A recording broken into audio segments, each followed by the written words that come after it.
Joet een dag met bewolking, een dag met us even zinnen, maar er zullen ik nog een paar buien op een stad komen. En bij mij in Haan zie ik toch redelijk wat zinnen. En als die zinnen er dan terug is, dan is het gelijk warm, dan heb je gelijk die temperatuur om er bij de 20 of 21 graden heen. Maar het zou uiteindelijk een flink warme dag worden, nevens verwachtingen jeder van de weken. En ja, deze simmer is ik zwier. Dan weer eens een storing, dan weer eens geen storing. En zo'n spultje is het dan. En als dat maar even wat verskoot, dan ga je meest bewolkt waar en dan haal je die warmte net.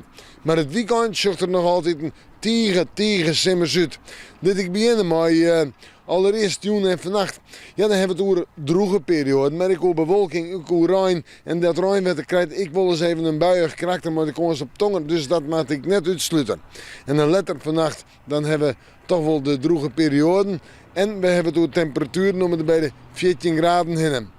Ja, en dan de wind, die draait naar het noorden, noordwesten en die wordt letter vannacht krachtig, krijgt 4 van 6. Een waskolging voor de watersporter. Morgen dag. Een dag met in de maand nog bewolking wat rein. In de middag toch wel breekt de zinnen terug, dus dan komt er zinnen. En de temperaturen 18 tot 20 graden. En de wind komt gewoon uit het westen tot noordwesten bij. En die is matig en vrij krachtig.